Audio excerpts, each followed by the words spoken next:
It was a mistake to write myself in for the mayor election. I thought it was funny, personally. As I drove home, I passed the town's only stoplight. I was listening to the radio for local election results. Our mayor, who hadn't lost an election in over 20 years, was running unopposed. I don't know what possessed me, but I decided to write myself in. The radio crackled as I continued down the strip, passing the grocery store and at least $3 Generals. Then, Ollie Bransford's voice boomed over the static. "All right, it's another election day in Shady County. We're expecting some tight races for alderman today, and as usual, Mayor Harlan Drover is running unopposed. Should be a quick one there," I chuckled. "Oh wow, we've got early results and projected the winner for mayor of Shady County." "Let me guess, Harlan Drover," I said dryly as I turned left, passing the final $1 General. "Let's just get it over with." "And the winner who won by 2 votes is Benny Sinclair." I hit the brakes and pulled over to the side of the road. Did he just say Benny Sinclair? That was my name. Was I now mayor-elect? "What a shocker, folks," Ollie said over the radio. I'd never seen something like this happen before. I sat in my car, shocked, as I turned down the radio's volume and sat there silently until my phone rang. It was a local number I didn't recognize. "Hello?" I stuttered, still puzzled. "Benny Sinclair, this is Mayor Harlan Drover," the voice said. "Congratulations on your win." Yeah, about that. Yeah, I'm a little shocked by the results myself. I didn't even campaign, sir." "Well, regardless, how about you come down to the town hall, so we can begin the transition? You still have a little bit left in your term, sir. I would rather get the ball rolling so you're fully prepared for the responsibilities of Shady County," he replied with a strange and obtuse tone. It felt almost sinister to me. "So can I expect you here in the next 30 minutes? "Let me check my schedule," I answered, trying to figure out an excuse to get out of going to town hall, much less actually be the mayor. "Yeah, it looks so I can see you in 28 minutes, he interrupted. "We have much to discuss, and there is no better time than now to do it." "Okay, I can," I replied, trying to think of another way to get out of going there. "That's great. I shall see you in 27 minutes, he continued before he hung up the phone. It meant I was now going to town hall. The parking lot held one car as I gazed from my windshield at the aged, almost Gothic structure that was strangely our town hall. I stepped out of my car and looked at the double doors, wondering if this would become a regular sight.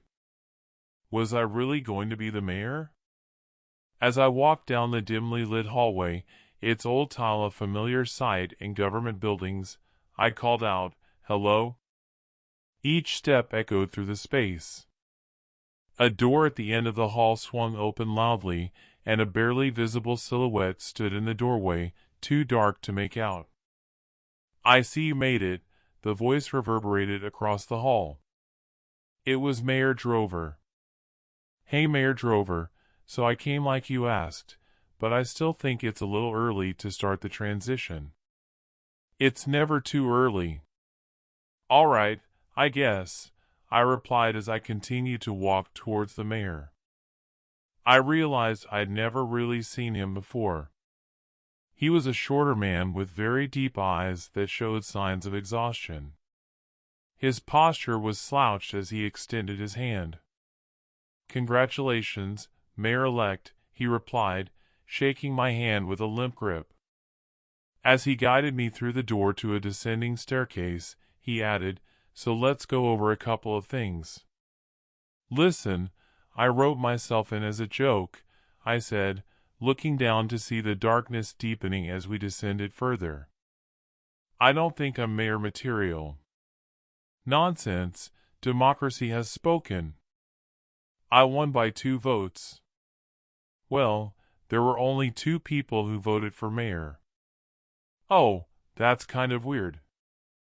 Well, the voter has spoken, he responded, beginning to walk down the stairs. I paused, trying to process everything that had happened. So are you coming or not? I relented, for whatever reason, and began to follow him down. As I descended further, I had to ask, so am I really going to be the mayor? He turned his head and gave me a smile that sent chills down my spine. Being the mayor of Shady County is quite the responsibility. Yeah, and like I said, it was pretty much a joke. The office of mayor in Shady County is no joke, mayor-elect. That's what I'm saying, Mayor Drover, I explained as the darkness deepened the further we went. But Mayor Drover remained silent, making me feel even more uneasy. So can we do like one of those Florida recount things? Sure, we can do that, he exclaimed as we finally reached the bottom. A narrow hallway with a stone floor contrasted the tile from before. The hall led to a pair of oversized wooden doors. So we're going to do the recount? Absolutely. We can do it right now. How are you going to do that here? You voted for yourself, right? He said, starting to walk toward the oversized doors. So that's one of the 2 votes. As a joke, which I keep on saying. I voted for you, too, he replied as he stopped in front of the doors. Probably shouldn't have bragged about it to your friends. Word gets around fast in a small town. Wait, why would you vote for me? Because I'm tired, Mr. Mayor-elect, he said as he began to push the doors open. I've been the keeper of the town's secret for over 20 years. What are you talking about? I said as I heard the wind begin to blow violently from the doors. The secret? Our town is the home of an old god, he answered. The old god demands the blood of the leader when a new leader is chosen. So why would you want a new leader? I asked, as I watched a large hand appear from the door, slowly moving to Mayor Dover. As he smiled at me one last time, while the giant fingers wrapped around him. My Fleshgate encounter. I had been homeless for 2 years when I found the Shady Acre apartments complex. Before that I had been sleeping under roadways and behind dumpsters, which were some of the lowest points in my life. Having found the mostly completed apartments being abandoned before they were officially completed was like hitting the jackpot for someone like me.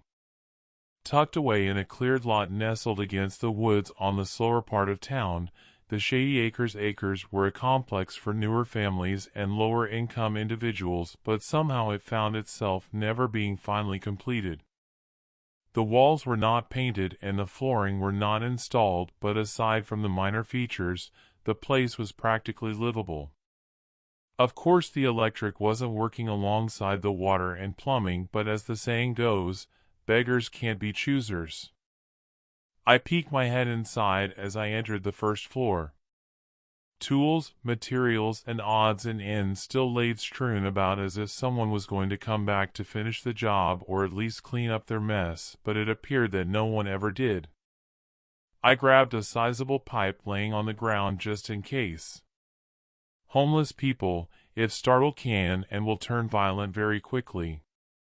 I did a brief inspection of the main floor, peeking my head inside of ways to confirm that I was alone in a substantially sized building, but sure enough, I couldn't find anyone else.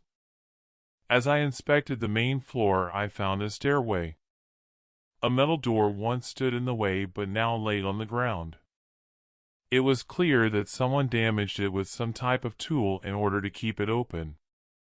I went to the stairway and looked inside. The natural light provided by the sun, aided by the many open windows, could only spill over so much. Inside was a set of stairs going but both upwards and down below. I didn't have a flashlight, but what little natural sun entered the stairway was just enough to give me the courage to explore upwards, giving off just enough light to give me courage to see the second floor. I went up the metal stairs quietly so as to not alarm anyone else to my presence here. The second floor was nearly identical to the first. I walked down the halls gripping the pipe, ready to defend myself from an unknown attacker. Again, much like the first floor, I didn't see anyone. However, I did find troubling signs of people having lived here at one point. I saw an old mattress littered with trash and old cigarettes. Clothes tossed in a pile in the corner of the room. Several dark stains covered the floor and one splattered on the wall next to the head of the mattress. My heart sank. It was more than likely something sinister had been committed here. I was going to turn to leave, but alongside the disheartening evidence of someone being here, I found a flashlight and an old pistol. I took both and checked the gun to see 3 bullets remaining in the cylinders. I was going to leave, but seeing now that I had a gun and a flashlight, this changes things. The flashlight worked perfectly, emitting a strong blue LED light on the stained wall when I clicked it on. I still kept the pipe with me as a backup, but the pistol was now gripped firmly in my right hand. The second floor had bits and pieces of trash here and there, but nothing as concerning than what was in that one room. I entered the stairwell with my flashlight guiding me. Unlike the first 2 floors, the third floor had an actual door standing at the entrance. Lucky for me, the handle turned slowly and granted me access. A quick inspection of the door revealed a marvelous find. This door could be locked from the inside. If this floor was clear, this would be a magnificent setup. I could lock the door and prevent any vagrants much like myself coming up here and killing me in my sleep. All I would have to do is verify that the floor was clear and I would be all set. The third floor had varied greatly from the first 2. No bits of drywall on the floor or discarded nails laying haphazardly. There still wasn't electricity, but nothing my new flashlight couldn't handle. The floor was unfinished but oddly clean, as if it was getting prepped for carpet or new flooring before this place shut down. I cleared each room slowly, making sure to check every closet and cupboard before finally letting my guard down. I went back to the stairway and locked the door to prevent anyone else from coming up. I picked a room facing the parking lot, that way I could look out and see if anyone was coming. I spent the rest of the day in my newfound home. The flashlight and gun were an amazing find, but that unsettling sight of the blood-stained floor and walls was something that still concerned me. Maybe it was something else. Perhaps someone spilled something and it just looked bad?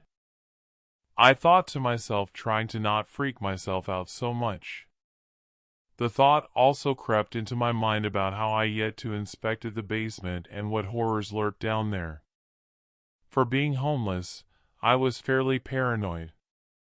I made myself a game plan for tomorrow that I would go out and find cheap furniture and food to fill my bare-bone apartment. It would take several trips, but well worth the effort. Nighttime and boredom eventually found me. I sat in the corner of the room trying to get comfortable and let sleep carry me into tomorrow, but it was difficult.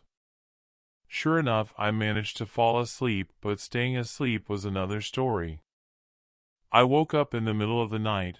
I didn't have anything to check the time with, but it was several hours before the sun would be rising. I got up feeling the urge to go to the bathroom.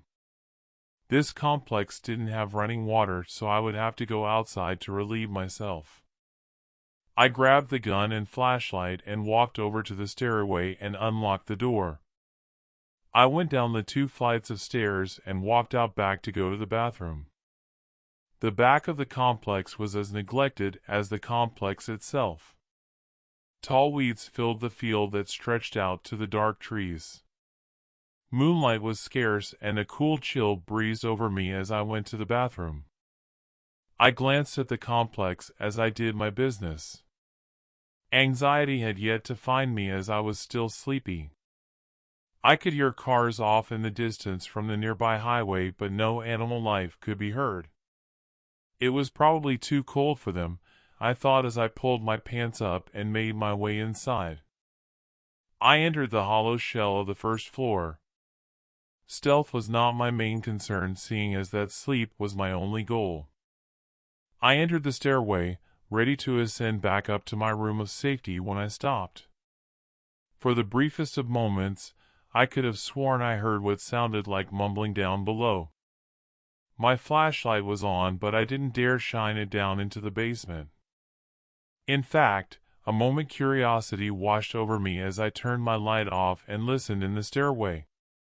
I gripped the gun as I stepped over to the stairs that led downwards. My suspicions were confirmed as I felt my way down a step or two to hear more clearly the rambling of someone down here. I paused for a moment, unsure of what to do. Whoever was down here sounded as if they were speaking and no one else was responding. Perhaps a mentally ill person took shelter down here. I walked back up the stairs silently as the soft mumblings of whoever was down there slowly faded beneath the stairs. I was fairly fit and mentally strong, so having an interaction with anyone would be more likely in my favor. I made it to the third floor and the sound was no longer existent. It was clear that the distance between us had enough cushion to drown out the sounds from either of us, which was relieving. I made sure to lock the door to the stairway before heading back to my room. Although the realization I wasn't alone in this building was brief and honestly quite harmless, it made finding sleep all the more difficult. I don't know if I slept much that night, but I woke up feeling very tired. I got up and glanced out the window to see the complex parking lot empty and the sun beaming over the distant trees. I unlocked the stairway door and went down the stairs and outside. I spent the day in town getting things ready for my new place. The local thrift store had a cheap air mattress that I purchased, but it didn't come with a pump. I loaded up with other essentials like huge gallon-sized jugs of water and food that was easy to make or didn't require power. After making a trip or two back to the empty complex, my room was decent enough for me to not have to worry about it for a week or so. The only thing I wasn't able to work out was the bathroom situation, which would require me to go down the sets of stairs and out back facing the woods. I was going to go in the basement later that day, but got caught up doing other things, and by the time I was available the sun had set. This wouldn't affect the actual lighting of the basement obviously, but I didn't want to face whatever was down there and come up to a pitch-black night. Besides, whoever was down there didn't seem aware of me or my setup, and that was enough comfort for me to leave that problem to another day. I made sure to use the bathroom around back before going back up to my room. I didn't want to have to make the hike in the middle of the night again. While I was using the restroom, I peered out into the woods several hundred yards away. I wasn't sure how long I would be able to keep up the abandoned apartment situation, so I briefly considered checking out the woods as a backup if I were to be found out. Again, that would be another task that I would save for daylight. The woods seemed just as terrifying as the dark basement below. I went back inside, flashlight in hand. As I approached the stairwell, I noticed that on the ground, dark streaks of a mysterious liquid leading down the stairs. The stains mixed with the unfinished floor looked ominous. It was hard to tell what exactly it was, but didn't like what I was seeing. I turned my light off as I entered the stairway, as to not alert who was below. I made sure to be quiet, but my pace was quicker than what it probably should have been. I opened the third floor door and locked it behind me. I did a quick inspection of the third floor as a safety precaution, but everything looked how I left it. I was tired from all the walking. Mainly having to carry all my stuff around and setting up my room took all my energy. I laid on my air mattress and closed my eyes, trying not to think about anything as sleep began to grab hold of my consciousness when a faint noise jarred me awake. It was subtle, but my mind, being on high alert, was able to detect movement down below. Normally, I wouldn't have heard whatever was down beneath rummaging around, but since the complex didn't have windows to insulate the noise, I could clearly hear the sound of someone walking around. The shuffling wasn't terribly loud, but whatever it was clearly working its way up the complex. What concerned me wasn't the noise itself, but rather how things sounded. There was a hint of stealth in the movements. Like whoever it was didn't want to be detected. I followed the sounds beneath me as I laid in darkness. I lost track of where they had went when they were over near the stairwell. I sat up on my mattress and looked in the direction of the stairwell. Did I lock the door to the stairs? I thought. I had been so busy that day that it was very likely I forgot. I got up slowly, doing my best to keep my sound low. In my hurry, I'd only brought my flashlight to guide me through the dark halls. I quickly made it to the stairway door and tugged on the handle. I had remembered. I breathed a sigh of relief and turned my light off. I sat by the door, my nerves slowly getting worked up. I need to stop overthinking, I whispered as I sat in silence after spending 15 minutes trying to locate the sound beneath me. I was ready to get up and head back to my bed when a jostling of the door handle startled me. Someone was outside of the door. A brief rustling on the handle shocked my anxiety as I sat in darkness. I could hear someone talking to themselves, but the handle had stopped shaking. Whoever was on the other side had stopped their attempt to gain entry but still stood outside the door. I stared at the door, petrified of what would happen if the door lock no longer held. Would it be just another person like me, seeking refuge and wanting to spend the night with a roof over their head, or was this something else? The person on the other side of the door left the door almost immediately but still stayed within the complex. Fear gripped me to that door, not allowing me to move. It was clear that this building had another uninvited guest, but that wouldn't last. As I was debating on how to proceed, I heard another sound, but this one didn't come from the other side of the door but beneath me. The piercing sound of a shriek filled the complex. Whoever had the misfortune of finding themselves on the lower levels began to shuffle around. They tried to get to the first floor, but I could hear a struggle, then more screaming coming from the stairway. The sound of commotion erupted. Screams of pain and terror echoed up the stairwell, but not for long. The screams quickly died, and the sound of something being dragged slowly faded down into the basement below. I couldn't be sure, but it sounded as if I just heard a murder take place. I sat by the stairway all night, eyes wide. I couldn't bring myself to calm down enough to enjoy the luxury of sleep. When the sun finally rose, I found the courage to get up and head to my room. I didn't go outside that day despite having the urgent need of using the bathroom. I ended up using an empty room and designated that as my bathroom area until I figured out how to get out of this place. I had enough food and water to last me a couple of days, so I had time to figure out what I wanted to do. During the day, sleep finally overcame me and I drifted to a realm of peace, but that wouldn't last. I woke up later in the day. The sun was completely smothered behind rain clouds, and loud rumblings of thunder rolled in the distance. I could hear a few droplets hit the roof and windowsill, a prelude of what was to come. The complex was much darker now. My flashlight was needed for just about everything. The day was only going to get darker, so I had to decide. Stay another night and hope that I can evade notice for 10 or so more hours, or sneak my way out of here. I grabbed the pistol and decided to try my luck. I packed up as much stuff as I could carry in one take and headed for the stairs. I made my way over to the door and unlocked it, my light beaming into the thick darkness below. I made sure to check the coast was clear before leaving my sanctuary.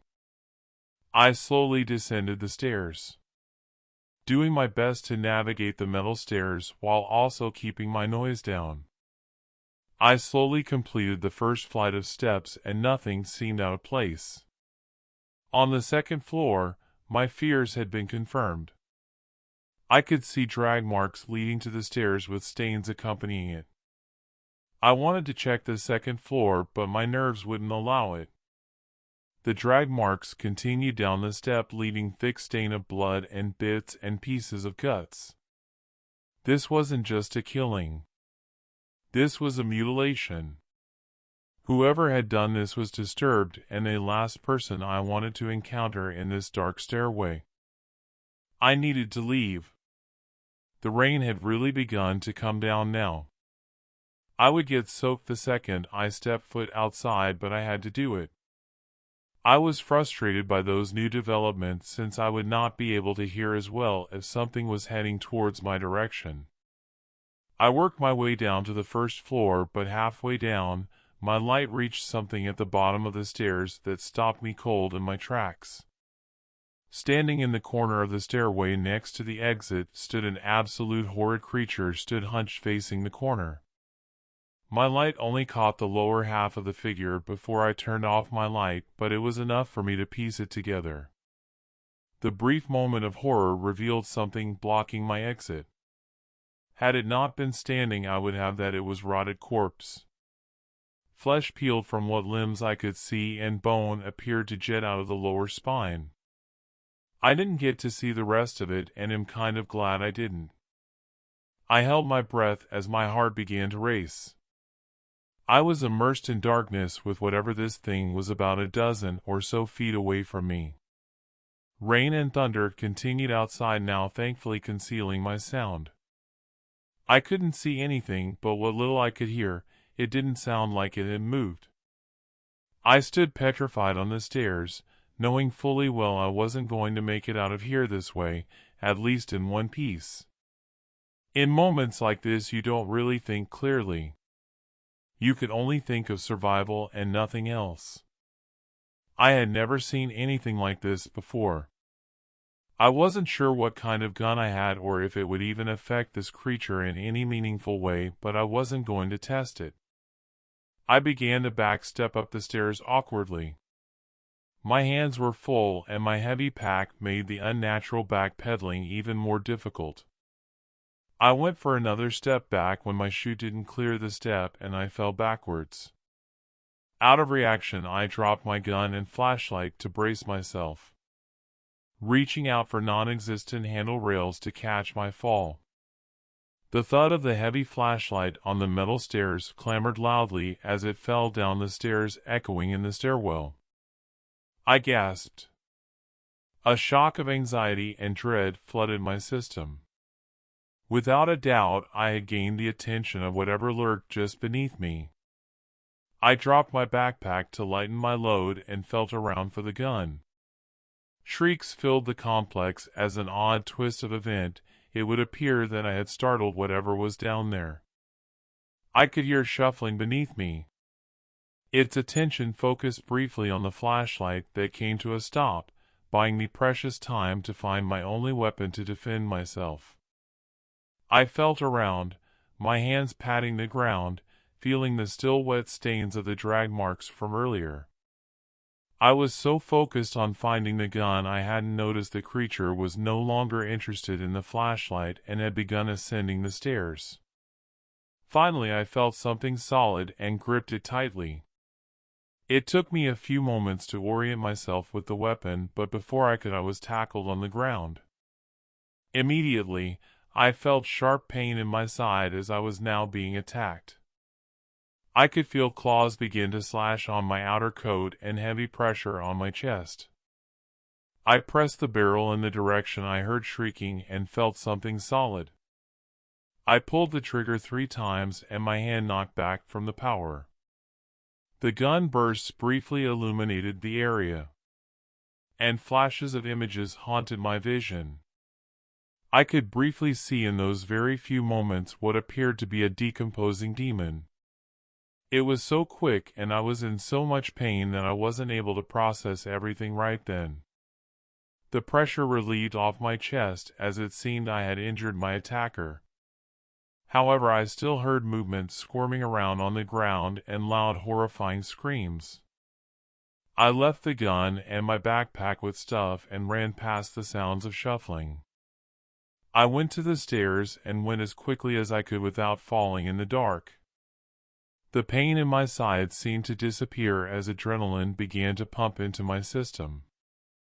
I made it to the first floor and I kicked the flashlight that I had dropped earlier. I picked it up and turned it on and ran out of there. I left the complex with whatever that was still screaming inside. The warm rain slowly drenching me the further I jogged away. The screams never did stop. They just muffled the further I went off into the dark rainy night. As I got a good distance away, a part of me considered looking back to see if my demonic attacker was pursuing me, but not looking back would be a risk I was willing to take. I fought a god and made him bleed. Ubermensch above or beyond man. To William Ernest Lex Jacobi. My brother. If you're reading this, I am in prison. An anonymous contact has sent you this letter and a lead-in case box. Here, they don't call me by name. My prisoner number is 181938. Sometimes, I wonder who allowed me to be alive today. Was it the judge, the law, the jury of my peers, destiny, God, or him? We used to rule Manhattan, my brother. Our inherited wealth was enough to expand the empire that Father built. At first, I felt it was a shame that you chose science over our father's vision. But now, I am proud of you for getting that scholarship to a prestigious university. Since the day he took to the skies like a lightning bolt, our criminal empire has fallen. Gangs no longer run the streets and the Manhattan underworld is unrecognizable. But my brother, this letter isn't about me brooding what I've lost. What if I told you that I made a god bleed? You're not better than I am, brother. So, don't make sanctimonious statements against me after you read this. I have seen your work on those dishonest debtors. How you had this obsession of creating a perfect man, or perhaps, you are trying to become one. The bodies, the blood, the brains in the basement. Father was more merciful to them than you were. I can almost see the look on your face, the flush of envy spreading as you read these words. Now everyone knows the perfect man exists, and it isn't you. You, pale with that furious little tick in your jaw. Go on, let the hatred simmer, the anger gnaw at you. Maybe it'll even give you the strength I didn't have. You might be wondering how I managed to get involved in a scuffle with a god. So let me take you back to a few months ago when our empire, scratch that. My empire was at its peak. Father was long dead, rest his soul. The outer circle of our vast criminal network only knows me as Baal.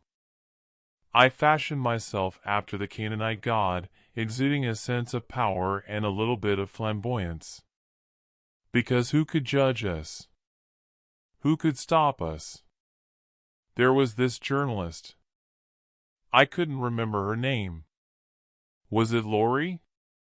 Lana? Lois? Such things slipped my mind, but it started with an L.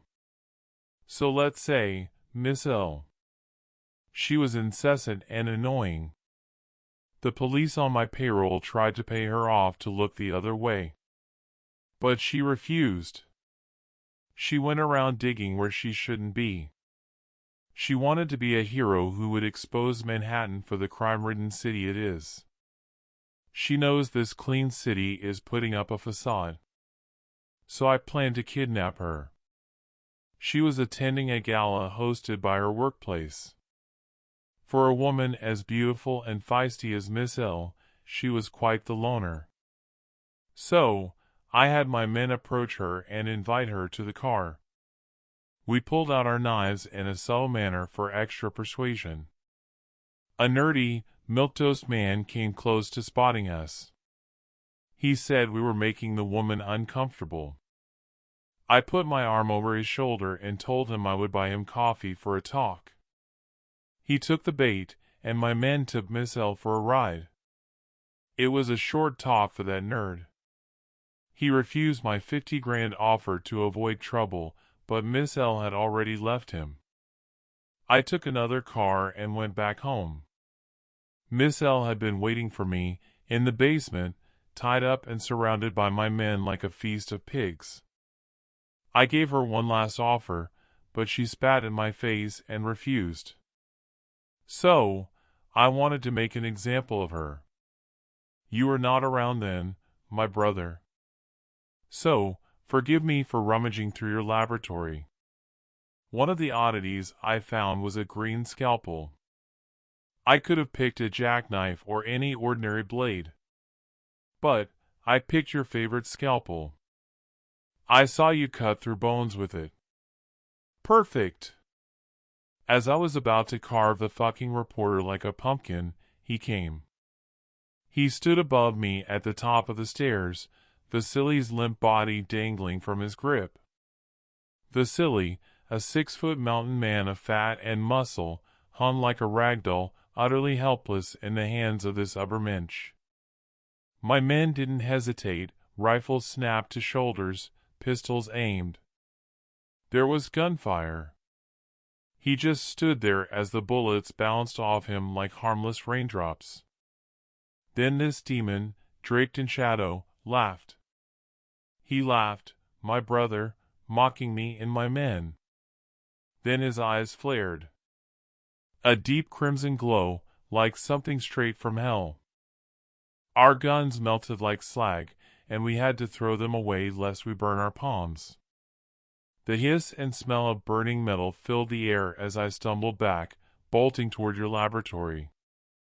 I slammed the steel doors shut and ducked behind rows of your perfect man experiments, still, silent corpses on gurneys, their faces half done, some mouths stitched shut.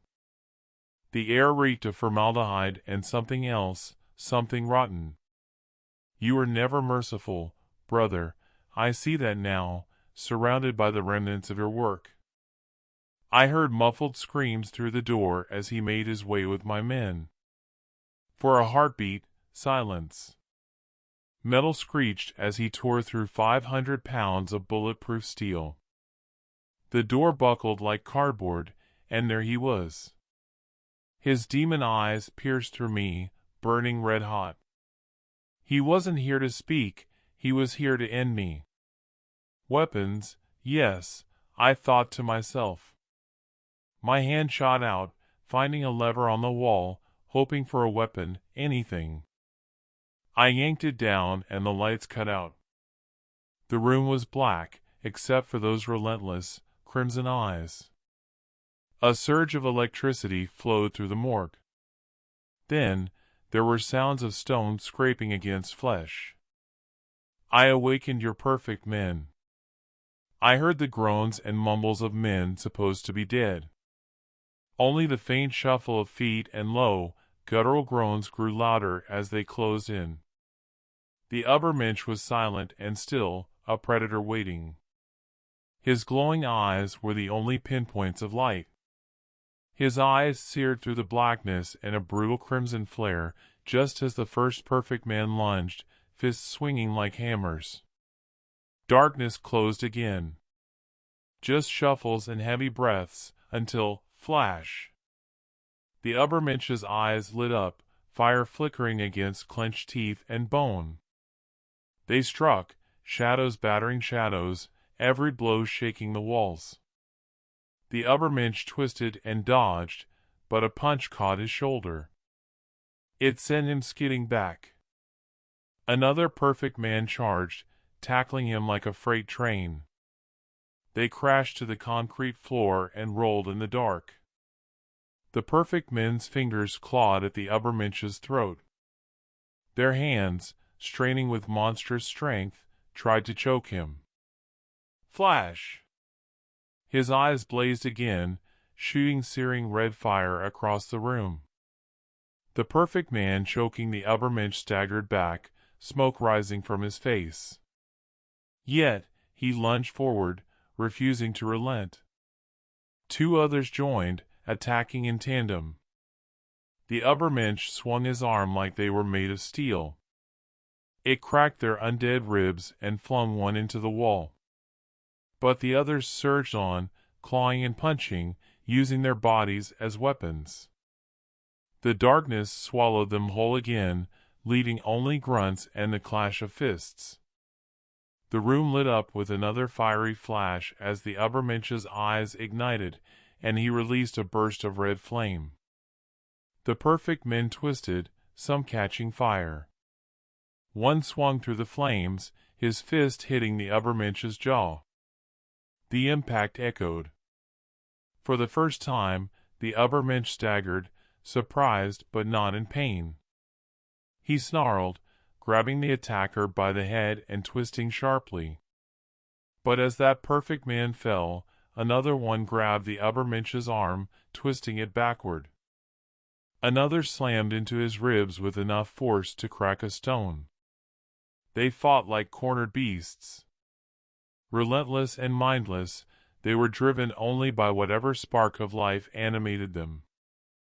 The Übermensch's red eyes glowed even brighter, and he let out a laugh, a cruel, taunting sound, as he wrenched free, flinging two of them across the room in one motion. The entire room is on fire now. The blaze should be enough to consume the Übermensch and the monsters you created, brother. I climbed up a ladder and escaped into the garden. But he was there, waiting for me. His hands held the twisted, lifeless bodies of the perfect men. He scattered them across the floor like broken dolls. "Where do you think you can go that I cannot follow you?" said the Übermensch. I was desperate, my brother. What was the point of going up against someone you knew you could never escape, who could take you apart with just a thought? This was the moment I fought a god. Ever since I was a child, I saw that the world was ugly. So I heard it. I heard again, and again, and again. They begged, they screamed, they bled, they died. But this was different. He was not concerned about what I was going to do. And I understand that. I know it was useless. I know I was a dead man. So I pulled out your green scalpel and I stabbed him in the eye. The blade pierced through with a sickening pop. The god screamed in pain. His voice tore through the air, a guttural, raw sound that almost destroyed my ears. His hand shot up, gripping the scalpel, his fingers closing over it like a vice. With a twist, he crushed it into splinters, fragments of green metal scattering to the floor. I didn't wait to see the rage in his one good eye. I spun around, legs pounding as I bolted for the back gate, heart hammering, his furious roars chasing me into the darkness. I flung open the gate, breathless, only to freeze. He was already there, a shadow stretching across the ground in the faint light, blocking my escape. He cocked his head, one hand resting loosely at his side, the other dripping blood from where the scalpel had bitten. His voice sliced through the silence, low and icy. "Tell me, where haven't I already followed you?" He didn't blink, his good eye fixed on me, gleaming with cold amusement, as if this was all just a game he was tired of winning. "You're already at my feet, defeated." "You surrendered," said the superhuman, each word precise as if the outcome had been decided long ago. "You are already sitting in a jail cell. It's over." There was no choice.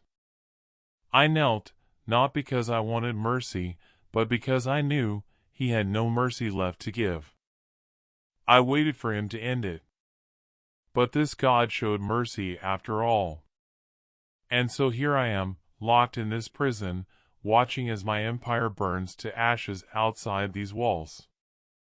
I spent the next 6 months watching my gangs fall one by one to this superior man, while another 3 were spent communicating with my remaining contacts, gathering shards of your broken scalpel and collecting what remains of your laboratory. They encased your equipment in a box of lead when they found out some of them were radioactive, especially your scalpel. I hope you found this letter useful, brother. Signed, Johnny Big Eyes. I have to let him in. I've always been cautious, slow to trust, a trait I inherited from my mother. This wariness has left me isolated and has kept me from truly living.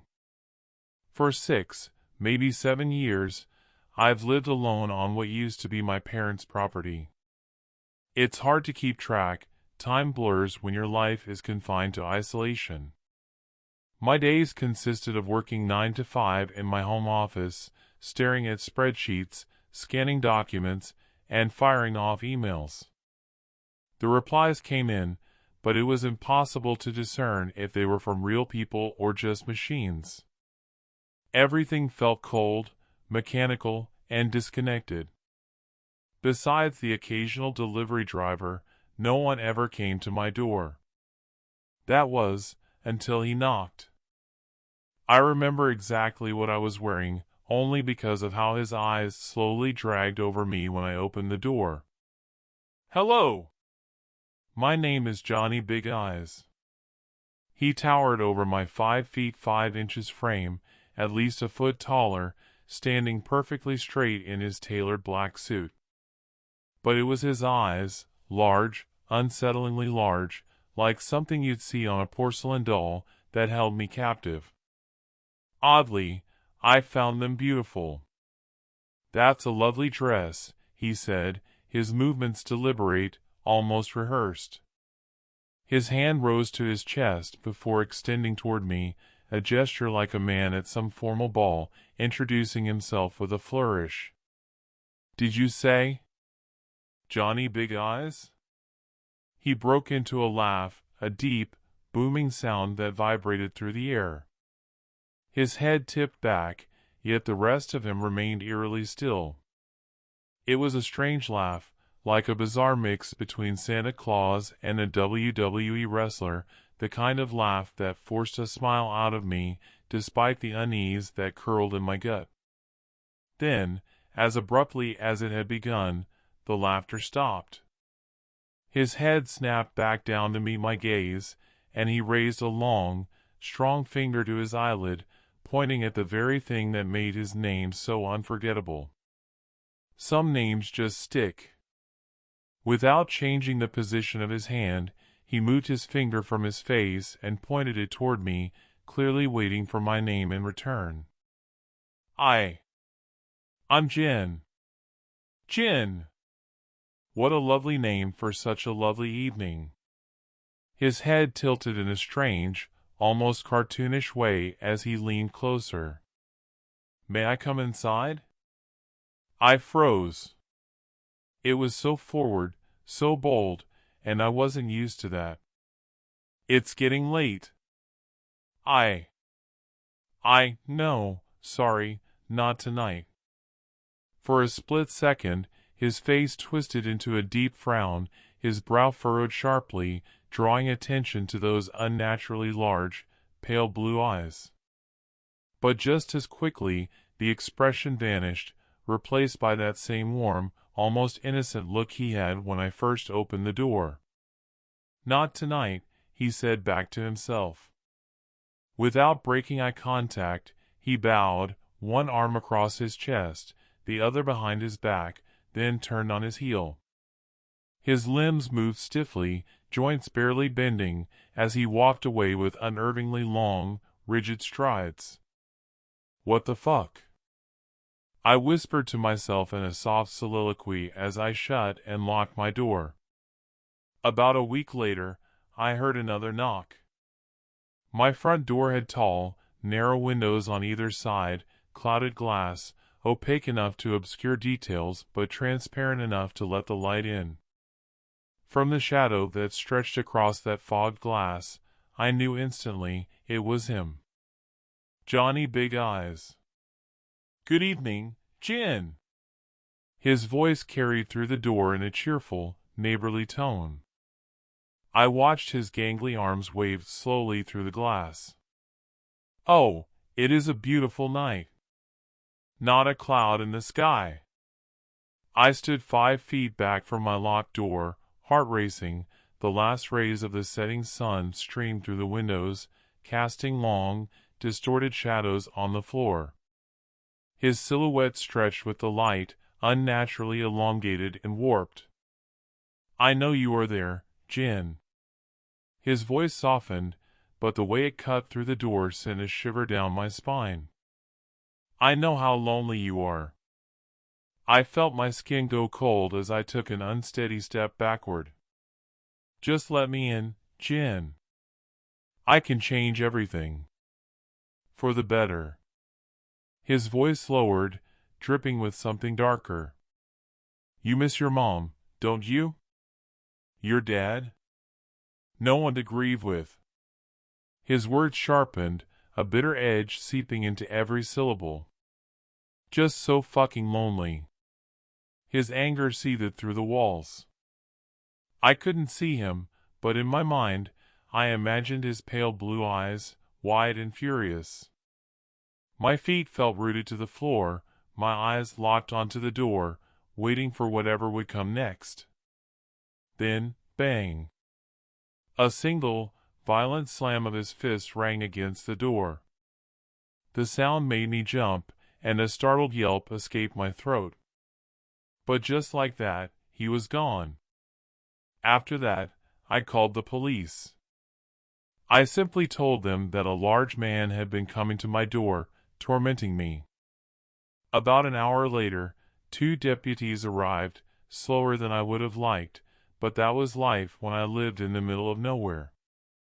The deputies, one a short, stocky man with a thick mustache, the other lanky and bald, wearing a uniform clearly a size too large, went through what I assumed was their standard routine. They asked if I was okay, did a sweep of the area around my house, checked all the locks. Other than a trail of large dress shoe prints leading from the forest, across my porch, and back into the woods, they didn't find anything.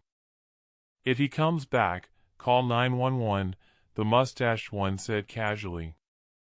"Stay on the line until either he leaves, or we arrive." And just like that, I was alone again. A few days later, I finished my work as night fully settled in, the sky illuminated only by a sliver of crescent moon.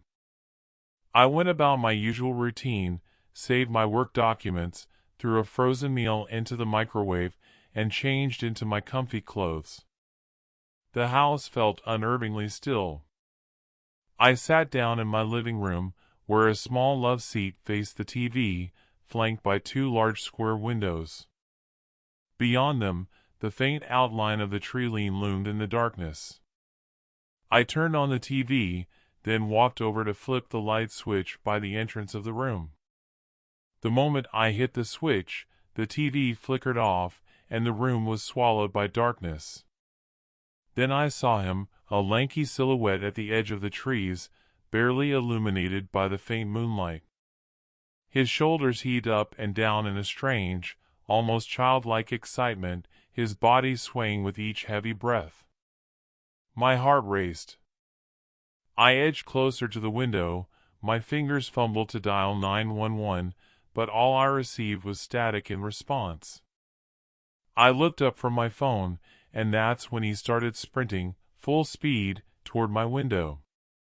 A scream caught in my throat as I dropped to the floor and pressed my back against the wall beneath the window. My mind raced, expecting to hear the crash of glass and to feel his long limbs pull me into the night, but there was only silence. Then, a soft, almost polite tap tap tap echoed against the window right above me. "Jen. You know that I know you're there." I sat silently, my back pressed against the wall, knees drawn tightly to my chest. Each shallow breath trembled with fear. His voice, soft and sincere, seemed to slip through the window, as if the glass between us didn't exist. "We are the same, you know," he said, almost tenderly. "Well, your eyes might be a bit smaller than mine." He let out that strange, unsettling chuckle. "But nonetheless, we are the same." "We aren't the same," I whispered, my voice barely audible, shaky. "Oh, but we are, Jin." His voice dropped lower, more intimate, wrapping itself around me. "Before I showed up on your doorstep, who was the last person you saw? What was the last real conversation you had? When was the last time you heard someone else say your name?" I swallowed hard, trying to steady my breathing. "The deputies, they were here because of me." His voice sliced through my words. "You would have never called them if it wasn't for me. You have shut yourself away for so long. So afraid, so lonely, just like me." I clenched my hands into fists, nails digging painfully into my palms. "You are the first person I have talked to in a long, long time, Jin. That dress, the way you stared into my eyes." His voice deepened, almost intoxicating. "You are not scared of me. You love me." The words hung in the air, clinging to me, trying to take root. "No," I thought. "This isn't real. This can't be real." But deep down, a part of me felt a crack, the loneliness, the isolation. It was all so familiar, too familiar. His voice made it all feel inevitable. He had been the only excitement in my life for so many years. "You need me," he whispered. "Just as much as I need you." My knees loosened slightly from my chest as I stared at the dark floor beneath me. I imagined how I would start my routine like normal the next morning, and then the next, and then the next, and then the next. "Let me in. Let me in right now. If not, I will leave forever. You will never see my big eyes again." His voice softened, almost pleading. "But you can let me in, Jin. I can change your life." I stood up slowly and turned toward the window. He was there, waiting, his face shrouded in shadow, but his eyes, they cut through the darkness, locking onto mine. From his crouched position outside, he rose with an unnatural fluidity, his gaze never wavering. I clenched my fists and swallowed my fear. Any change had to be better than none. "Come inside, Johnny. Time slows down when you're staring at the face of death." Johnny stood on my doorstep, tall and imposing. Goosebumps rippled across my skin as the icy outdoor air seeped in through the open door, brushing against me like a warning. His large, unerringly blue eyes locked onto mine. His body was motionless, but his gaze felt like it was peeling back layers, piercing through my clothes, through my skin, reaching into something deeper. He looked at me like he knew. Like he could see every secret, every thought, everything I had ever tried to hide. Though it couldn't have been more than a few seconds, that moment, the instant I opened the door to him, stretched out, lingering in the air like the pause before a storm. I'm still not sure what came over me when I invited him inside. I have never been more terrified than I was, sitting on the other side of that window, heart pounding, waiting for him to make his next move. I was scared because of him, because of what he might do, because of what I felt he was capable of. But at some point, something shifted inside me. My heart had never beat like that before, never, not once in my entire life. The fear of never seeing him again, of being swallowed up by my mundane life without him, became far worse than the terror of whatever he had planned for me. For us.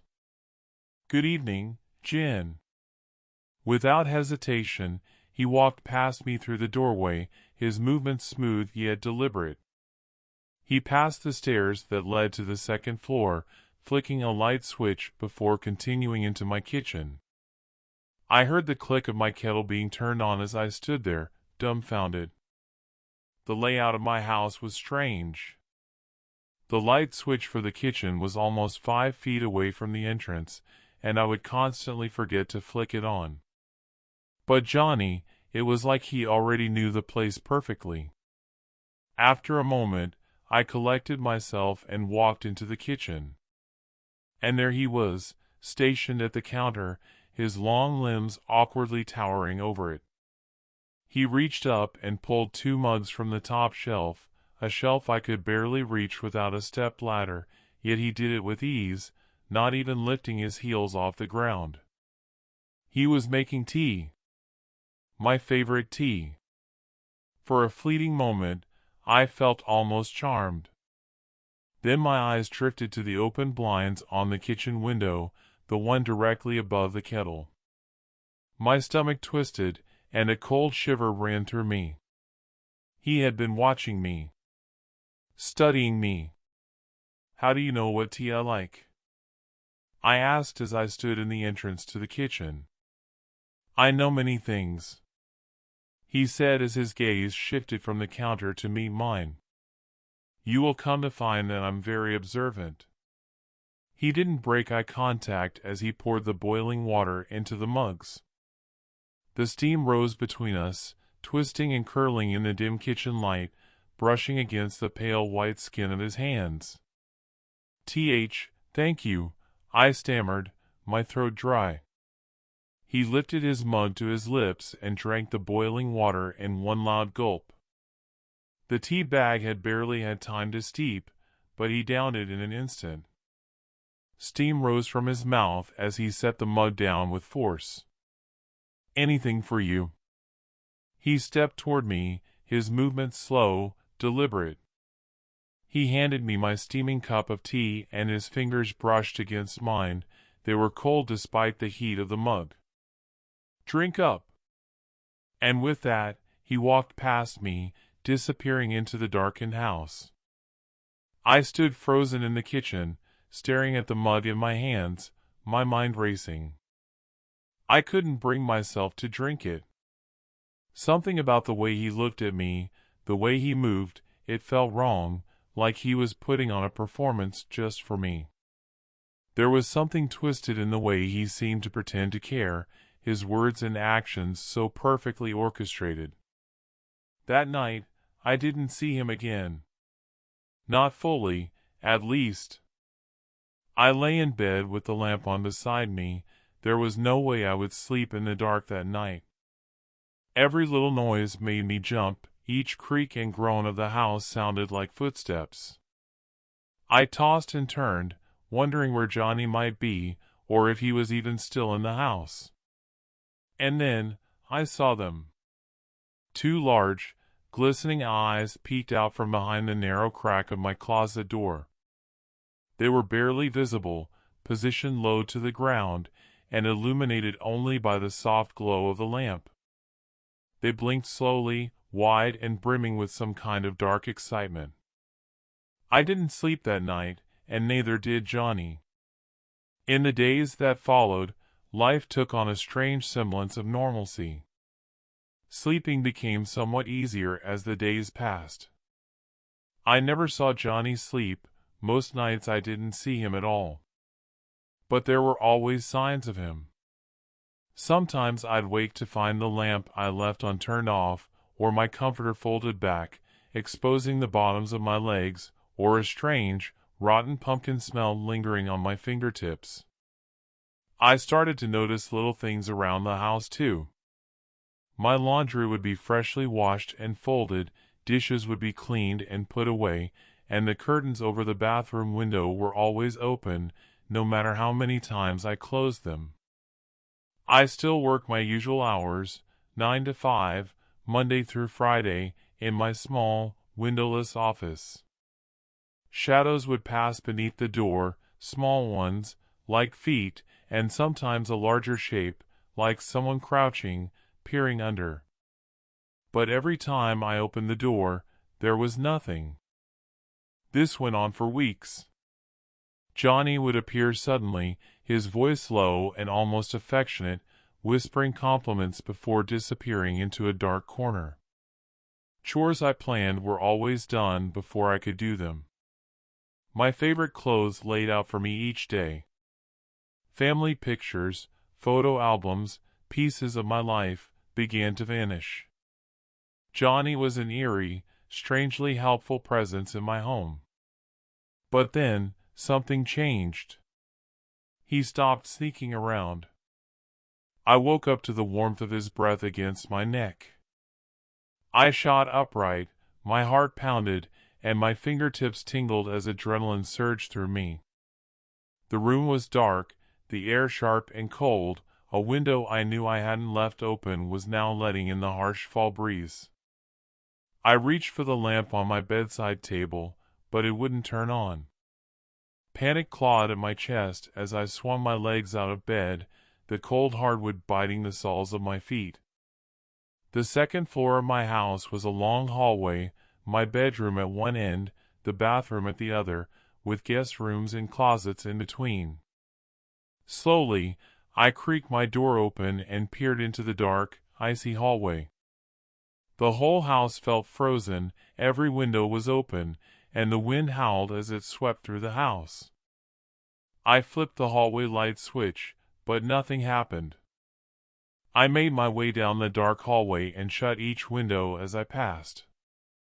I reached the bathroom next to the stairs and shut the window above the toilet. Letting out a shaky sigh, I closed the bathroom door behind me and sat down to pee, momentarily forgetting the reason I had woken up in the first place. After washing my hands, I opened the bathroom door, and my blood turned to ice. At the far end of the hallway, barely visible in the dimness, Johnny stood in front of my bedroom door. His hands were shoved deep into the pockets of his suit pants, his shoulders heaved with that same unsettling, childlike excitement. Moan-like giggles slipped through his labored breaths. The wind seemed to die down for just a moment, and all I could hear was his breathing, heavy and increasingly rapid as it echoed through the hallway. And then, suddenly, the sound was drowned out by the slap of his bare feet against the hardwood as he sprinted toward me, hands still stuffed in his pockets. My body seized up and a pathetic whimper escaped my lips. I couldn't move. I was frozen in place. He reached me in seconds, his hand shot out of his pockets and grabbed my face, his icy fingers dug into my cheeks. He pulled himself closer, his wild, bloodshot eyes met mine, and his breath reeked of rotten pumpkin. "I am so cold," he whispered through clenched teeth, his eyes darted toward my open mouth, a strange longing in them. Without warning, he shoved me aside, rushing into the bathroom and slamming the door behind him. A moment later, I heard the shower turn on. I didn't sleep for hours that night. I lay in bed, my body stiff with fear, listening to the shower run as I tossed and turned, unable to shake the rancid stench of his breath from my mind. When I finally drifted into an uneasy sleep, I woke in the morning to find my sheets drenched and the damp imprint of a body beside me. My heart flutters each time he touches me. Both my parents died several years before Johnny first appeared in my life. Growing up, it was always just the three of us. I remember the mess they were in when I moved away for college, my mom wiping my dad's snot bubbles as they hugged me, telling me how proud they were, how courageous I was. Just 1 year later, at the beginning of my second year, I got the call. Both of them were gone. Car accident. Cause unknown. My entire world shattered in a 2-minute phone call. I took the first flight home, as fast as I could. But by the time I got back, I realized there was no reason to rush. All that was waiting for me was an empty house, full of echoes and memories. Empty shoes in the closet, an unmade bed, the lingering scent of my dad's aftershave, everything I had loved, everything that had shaped my childhood, had become nothing but reminders of the people I had lost. The months that followed were a blur of tears and paperwork. Lawyers handled everything. After all, it had always been just the three of us, and I was the only one left, the sole beneficiary. People in expensive suits offered their condolences, but they were careful not to get too close, tidying up the mess around me while avoiding the real wreckage. When it was all over, I was left with a house, a lump sum of inheritance, and a grief that seemed impossible to carry. I didn't return to college for my second year. Instead, I stayed in my childhood home, alone. I couldn't bring myself to sell the house, to leave everything behind. Friends visited now and then, but while everyone my age was starting their lives, I was stuck, living in a house I now owned, with an inheritance that could support me for the rest of my life. My motivation to pursue anything vanished. What was the point when the people I wanted to make proud were gone? And so, the years passed. I found a remote job to pass the time, but I made no effort to keep friends or make new connections. I lived alone, ate alone, slept alone. Until Johnny came into my life. He was the first person in my bed since high school. Despite his unpredictability, his ominous presence, something different from any regular human, waking up to the imprint of someone next to me didn't scare me. It was something I could get used to. "Johnny! Where are you?" I called into the empty room as I stripped the damp sheets from my bed. Within seconds, I felt Johnny's presence behind me, looming over my small frame, his eyes drilling into the back of my head. I turned to face him, gripping a pillowcase tightly to steady my nerves. His face split into a wide, toothy smile, his teeth pure white, almost glistening in the morning light. His eyes were so large that even when he smiled, they remained wide and unblinking. "Good morning, Jen." His voice was light, almost teasing. "Curious, you calling for me? You act like you never want to see me. Me and these big eyes." The smile vanished instantly, his face becoming cold, blank. "If you want me to leave," his voice dropped into a low grumble. "I will not." And then just as suddenly, the smile returned. "No, I wanted to see if you'd watch a movie with me tonight," I stammered, feeling the pillowcase tear under my grip. "After I'm done with work." "You and me. Watch a movie together?" His smile widened, the corners of his mouth stretched unnaturally far. He moved quickly, one hand shot out, pressing firmly against my back, while he bent down and pressed the side of his head against my chest. His hand pushed me in tightly, sandwiching me between his head and his broad hand. "You're scared, aren't you?" he whispered. I stayed frozen, shocked into silence. "Your heart," he murmured, his voice tripping with amusement. "It is beating so fast." Time seemed to stretch as we stood, frozen in that moment. "Do you like it when I'm scared?" I asked, trying to keep my voice steady. Johnny raised his head, his eyes locking onto mine, an inquisitive look crossing his face. "I will pick out your outfit," he said blankly as he straightened his posture. "I will see you tonight." He had never actually hurt me. He had shown me his strength, what he was capable of, but he had never crossed that line. I thought that if I just talked to him, showed him that he couldn't scare me anymore, maybe we could have lived a normal life together.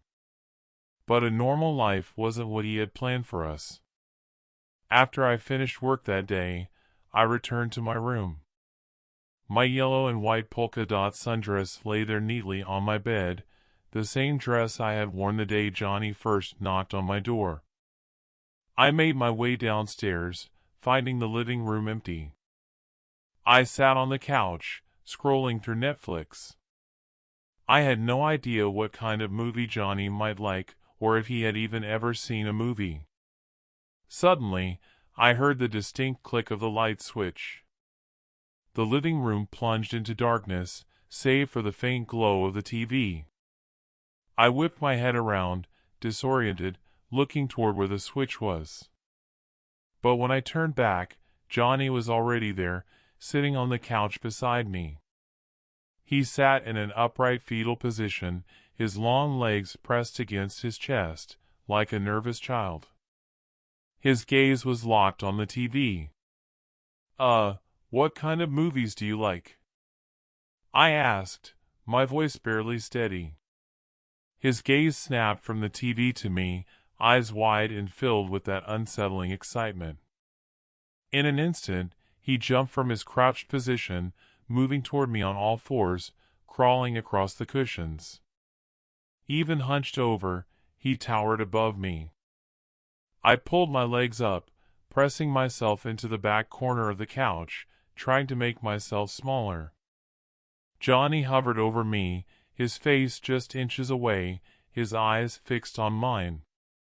"Do you want to play hide and seek?"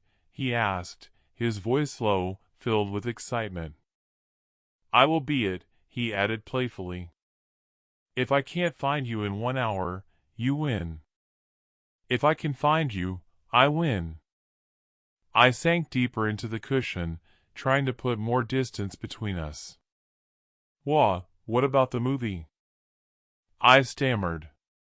Johnny's face inched closer, his nose almost brushing against mine, leaving me no room to deflect. "What happens if I win?" I whispered, my voice barely holding steady. "If you win, I will grant you one wish," he said, his smile widening. "Anything you want from me, no limitations." "And if you win?" I asked, my voice trembling. His grin stretched wider. "If I win, you let me in." Let you in where?" My voice came out as a shaky whisper. He pressed his finger against my chest, his eyes locking onto mine. "Here." His eyes really were beautiful. "I could get you to do anything?" I asked, the words almost challenging him. He nodded, just slightly. My heart pounded. I squeezed my eyes shut in a hard blink, trying to steady myself. "Okay. We can play." He leapt off the couch with childlike enthusiasm, landing on his feet and clapping his hands together. "Oh, great! You have 5 minutes to hide. I'll stay right here. When the lights go out, your hour begins." He paused, his voice darkening as he added, "Good luck." He turned his back to me and walked to the corner of the room, staring at the wall. 1, 2, 3. I already knew where I was going to hide. There was a small attic space in my parents' old room, a hidden panel behind the headboard of their bed. I never went into my parents' room, I subconsciously avoided it. And Johnny had never seen me go in. There was no way he would know about the attic. I ran loudly into the kitchen, heading in the opposite direction of the stairs, hoping he'd think I was hiding on the first floor. At the far end of the kitchen, I carefully creaked open the back door, grabbing my house key as I slipped outside. The cold night air bit at my bare legs. A sundress wasn't the right outfit for this time of year. I ran around the side of the house, trying to avoid stepping on pebbles with my bare feet as I hurried in the dark. When I reached the front door, I twisted it open with my key and snuck back inside without making a sound. I was now in front of the stairs. I'd wasted precious time, but it was worth it if my diversion worked. Moving on my toes, I made it to my parents' room. Maybe 2 minutes left. I carefully pulled the bed away from the wall. The carpet muffled the sound, allowing me to move quietly. I opened the small attic door and crawled inside. Reaching out, I pulled the bed back into place, flush against the wall. Once I closed the attic door behind me, it was pitch black. It was a small space for storage, not tall enough for even me to stand up straight. I sat in the darkness, my back pressed against the wall, dust tickling my nose with each breath. 5 minutes passed. 10 minutes. 30 minutes. I hadn't heard anything, not a footstep, not a door opening. Nothing. My dress didn't have pockets, and I hadn't thought to grab my phone. I felt around in the boxes that surrounded me. I came across clothes, shoes, tennis balls. I wasn't sure what I was looking for until my hand brushed against a small box of matches. I pulled one out. The urge to escape the suffocating darkness overwhelmed any caution. I struck the match. Tears filled my eyes, and I clamped a hand over my mouth to stifle a gasp. In the flickering orange glow, I saw dozens, hundreds, of my family photos covering the attic walls. They were pasted everywhere, covering every inch like wallpaper, memories and grief staring back at me. Photos from the albums, from the picture frames downstairs, all removed and plastered in this hidden, claustrophobic place.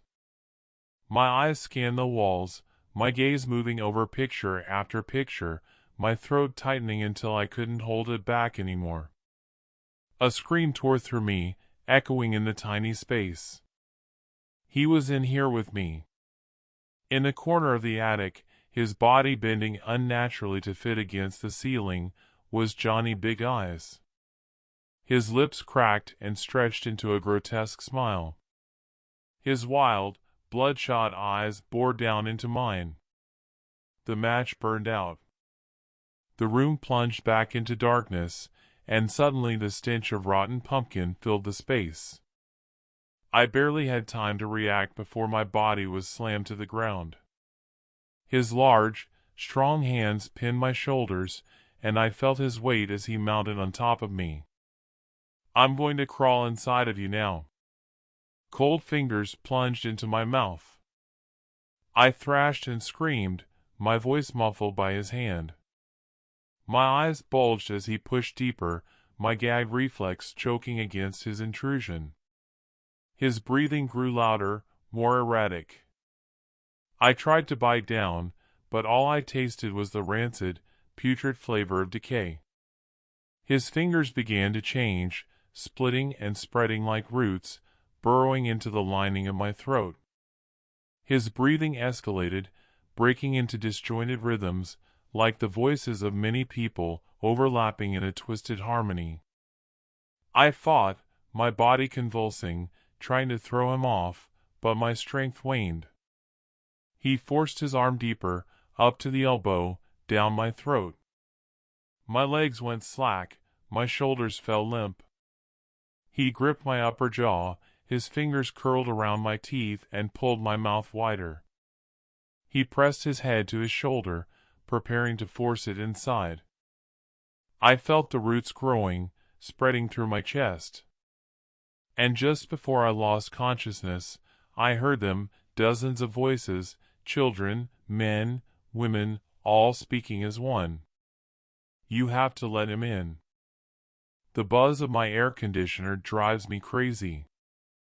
I thought moving to the city would change my life, a young bachelor in his one bedroom, ready to take on the world. But surrounded by all these people, I've never felt more alone. I try to make friends at work, but a telemarketing company isn't exactly a hotspot for meeting new people. The most consistent relationship I have right now is with the smell of my neighbor's cigarette smoke drifting through the vent every morning. There's a knock at the door.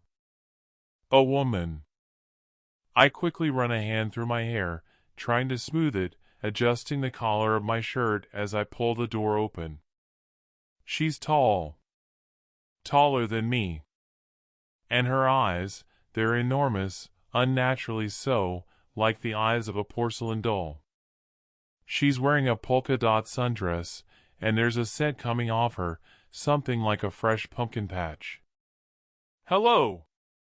My name is Jenny Big Eyes.